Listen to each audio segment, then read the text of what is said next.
যে শহীদ হোসেন জিয়া রহমানের মৃত্যু যদি 1981 সালের মে মাসে না হয়ে যদি 2015 সালে হতো, তাহলে এই বাংলাদেশের ভাগ্যে কি ঘটতো আমি জানি না। তবে সম্ভবত সেটা লাইবেরিয়া অথবা আফগানিস্তানের মতো একটা ব্যর্থ রাষ্ট্রে পরিণত হতো।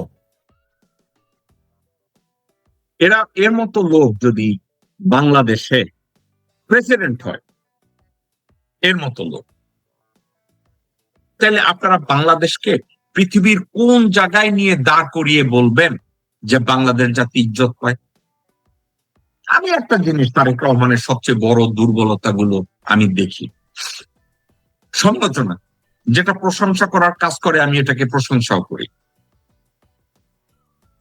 আমি চিন্তা করেছি যে ইন্টারন্যাশনালি তারেক রহমান আইসোলেটেড, বিএনপির মধ্যে এমন কোন নেতা নাই, বিএনপির মধ্যে রাজনৈতিকভাবে এমন কোন নেতা নাই যারা আন্তর্জাতিক অঙ্গনে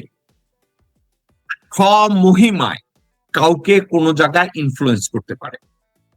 আমি চিন্তা করে দেখেছি এক্ষেত্রে ডক্টর মোহাম্মদ ইউনূস এবং খলিলুর রহমানের মতো লোকজনরা অ্যাসেট, আশিক চৌধুরীর মতো লোকজনরা অ্যাসেট। ভাই, যারা যোগ্য তাদেরকে ইজ্জত করতে আমাদের সমস্যা কোথায়?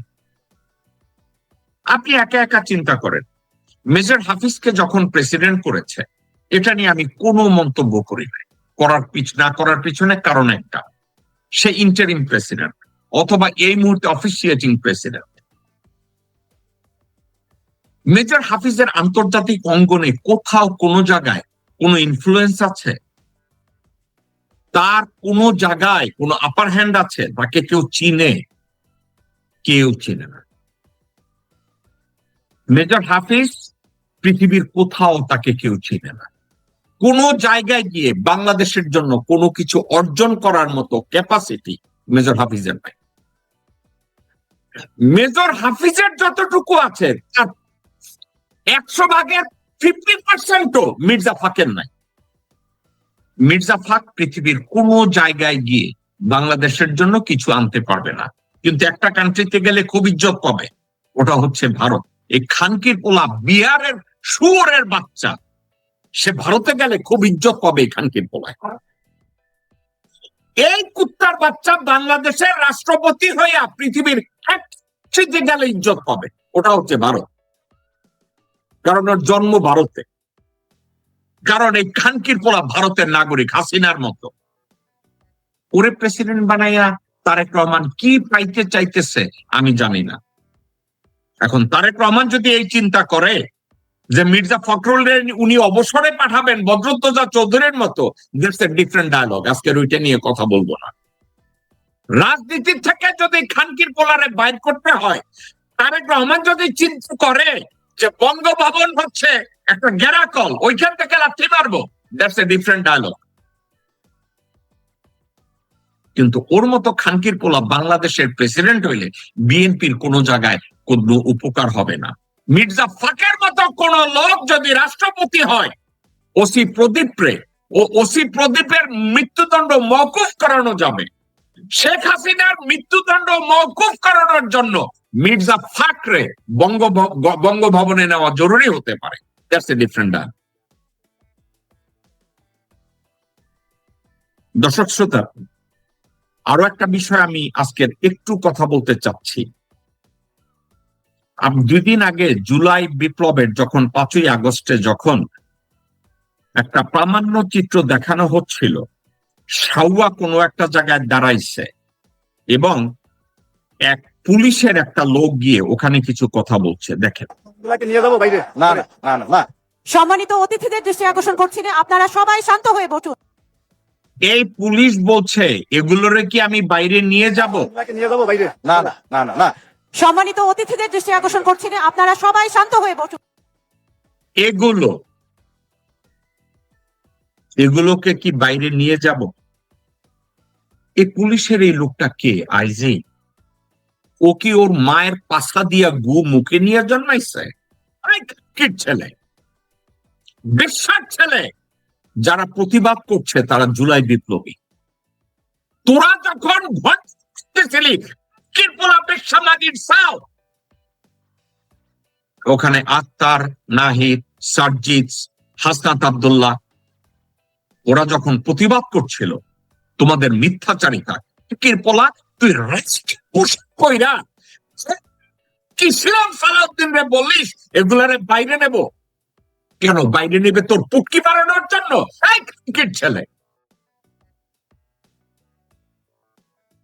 এদেরকে কি করে ইজ্জত করবে? পুলিশের ইউনিফর্ম পরা এই খানকির ছেলেদেরকে কেন ইজ্জত করবে?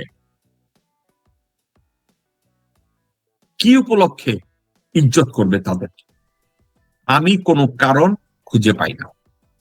আমি পুলিশের ব্যাপারে আপনাদেরকে আরো একটা ভিডিও দেখাবো, কারণ ভিডিওটা দেখা জরুরি। ভিডিওটা যদি দেখেন আপনারা অনুমান করতে পারবেন আমি কেন ভিডিওটা দেখাচ্ছি।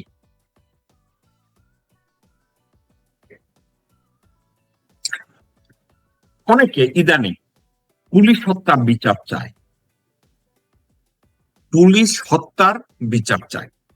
এখন এক পুলিশের ব্যবহার দেখাইছি, আইজি গিয়ে সাহুয়ারে কয় এগুলারে কি বাইরে নেব?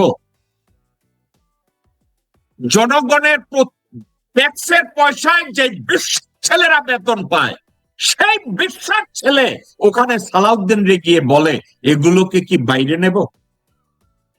ওরে যদি কেউ লাথি মেরে মধ্যে মেরে ফেলে আর তারপরে যদি বলে ও হত্যার বিচার চাই, যে বিচার চাইবে ওই ছেলের চোখ গুলি করে মারা উচিত। আপনারা কোন পুলিশ হত্যার বিচার চান? যেই পুলিশ জুন, জুলাই, আগস্ট 24-এ এইভাবে আমাদেরকে মেরেছে। দেখেন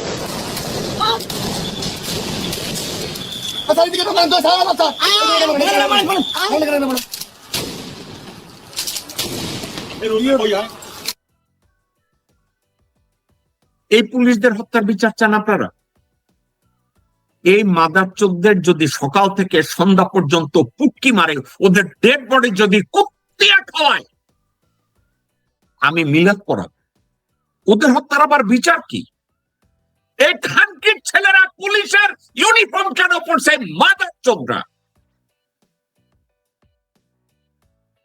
এই মাদারচোদের ডেড বডি ডিকম্পোজ হবে এবং কুয়েটে মিশাইয়ে দিবে। ওদের হত্যার আবার বিচার কি? এই মাদারচোদের হত্যার আবার বিচারটা কিসের? জনগণের ট্যাক্সের পয়সায় বেতন নিয়া, জনগণের অস্ত্র দিয়া জনগণের বুকে গুলি চালায় এই খানকির ছেলেদের হত্যার আবার বিচার?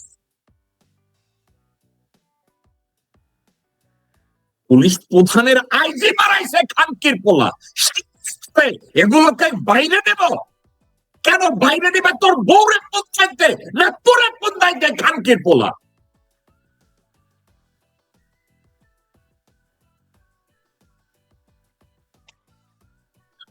দর্শক শ্রোতা, আমি জানি না আমাদের বাংলাদেশের কপালে কি আছে।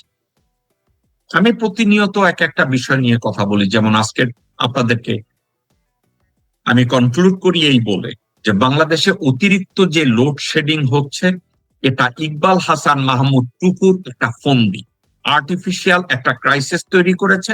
এখন কুইক রেন্টালের আদলে চুরির একটা ব্যবস্থা হয়ে যাবে এবং বসুন্ধরা শাহ আলমকে পুনর্বাসন করবে, আনভিরকে পুনর্বাসন করবে। কারণ ইকবাল হাসান মাহমুদ টুকু ওর বউরে ও ঠিক মতো এটা দিতে পারে না, আনভিরের দিয়া করাইতে হইবে। মধ্যে থেকে ভুগবে কে? আপনার আর আমার মতো সাধারণ মানুষ। মধ্যে থেকে ডিপ্রাইভ হবে কে? আমার মাতৃভূমি বাংলাদেশ। মধ্যে থেকে সবচেয়ে বড় লুজার কে হবে? স্বাধীন সার্বভৌম বাংলাদেশ। আর লাভবান হবে ভারতের এই শুয়োরের বাচ্চা, কের বাচ্চা, ইসলামের পোলারা। সর্বশেষ একটা কথা বলে আমি আজকের অনুষ্ঠান শেষ করব। শ্রদ্ধেয়া বেগম খালেদা জিয়া, উনি বাংলাদেশের সংবিধান নিয়ে একটা কথা বলেছিলেন। আমি ওনার কথাটা শুনতে চাই, আপনাদেরকে শোনাতে চাই। আজকের যে সংবিধান বর্তমানে, এটা কোনো সংবিধান এইটা মনে হচ্ছে যে তাদের বাপের একটা দলীয় একটা গ্রন্থ হয়েছে। এই হলো অবস্থা। না, সংবিধানের মধ্যে অনেক পরিবর্তন আনতে হবে যাতে সকলের জন্য ন্যায় বিচার হয়।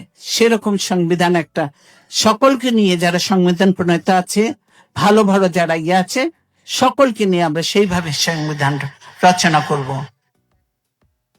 খালেদা জিয়ার সবচেয়ে বড় যোগ্যতা ছিল উনি নিজেকে আতেল মনে করে নাই, উনি সবকিছু জানতেন এটা উনি দাবি করেন নাই। শুনেছেন উনি বলছে সংবিধানের যোগ্য প্রণেতা যারা আছে তাদেরকে সবাইকে এনে জনগণের জন্য সংবিধান প্রণয়ন করতে হবে। তার পাশে বসা ছিল বর্তমানের প্রধানমন্ত্রী তারেক রহমান। তারেক রহমান সাহেব, মায়ের এই কথাটা শুনেন। আপনি যখন এই সংবিধানে হাত দিবেন, শাউয়া আপনাকে ছোট সময় পড়াইছে, আমার সন্দেহ এই শাউয়া আপনার পাশে হাত দিছে কিনা। এই খানকি মাগির পোলার চরিত্র ভালো না, চিরগাঙ্গা। আপনার মায়ের কথাটা আপনি শুনেন। সংবিধানের দিকে হাত দিবেন, মির্জা ফাক আপনাকে না বলবে। সংবিধানের দিকে আপনি হাত দিবেন, আব্দুল আবাল মিন্টু আপনারে না বলবে। সংবিধানের দিকে হাত দিবেন, শাউয়া আপনাকে না বলবে।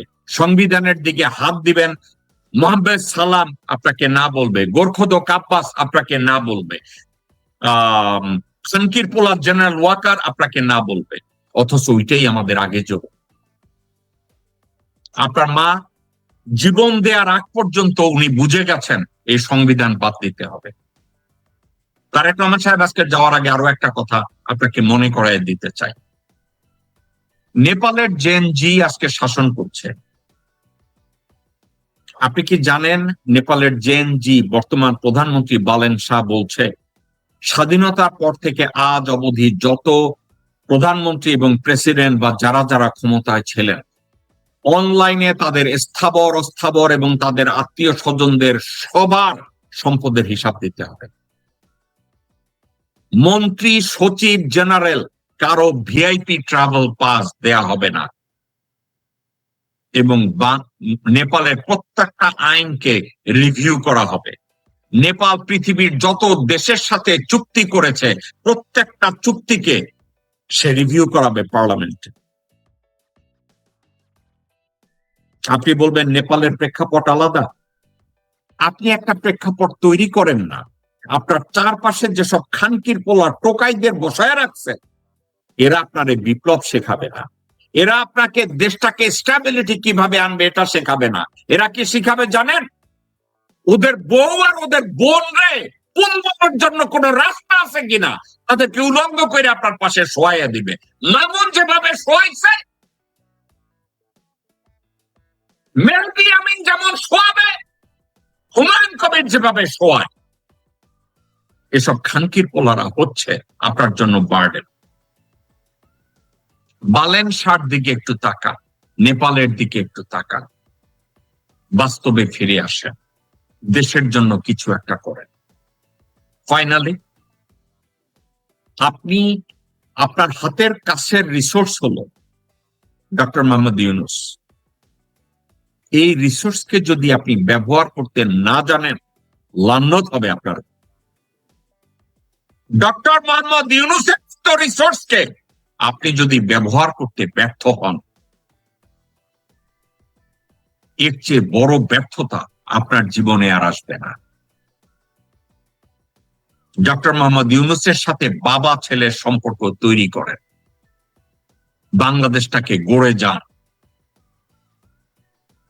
বাংলাদেশের সংবিধানের পরিবর্তন করেন, বসুন্ধরাকে ব্যবসা থেকে বের করে দেন। বসুন্ধরার মতো ব্যবসা প্রতিষ্ঠান আমাদের দরকার নাই। সালমান রহমানের ভ্যাকসিনকোর মতো ব্যবসা প্রতিষ্ঠানের আমাদের দরকার নাই। ভারতের সাথে ব্যবসা যারা করে তাদেরকে আউট অফ দ্য মার্কেট করেন। ভারতীয় সম্পদ, ভারতীয় যে কোনো পণ্য বাংলাদেশে আনা বিক্রি করা কঠিন আইন কইরা তাদের উপরে ট্যারিফ দিয়ে দেন। বাংলাদেশটাকে বাঁচান, যে বাংলাদেশটা আমার হোক, আপনার হোক, আরো 10 জনের, আপনার কাছে, আপনার দলের কাছে, ওই দেশটার কাছে আমার কিছু চাওয়ার নাই। আমার চাওয়া একটা, আমার যদি কোনোদিন সুযোগ হয়, বাংলাদেশ যদি আমার জীবনের নিরাপত্তা দেয়, আমি যদি কখনো সিকিউর ফিল করি, আমি বাংলাদেশে গিয়ে স্রেফ আমার বাবা মার কবরটা একবার জিয়ারত করতে চাই। That's all. এর বাইরে আমার কিছু চাওয়া পাওয়া নাই। আর আমি যেভাবে কথা বলতে যাব এবং কথা বলবো, একটা কারণে, আমি চাই পৃথিবী ধ্বংস হওয়ার আগ মুহূর্ত পর্যন্ত আমার মাতৃভূমি বাংলাদেশ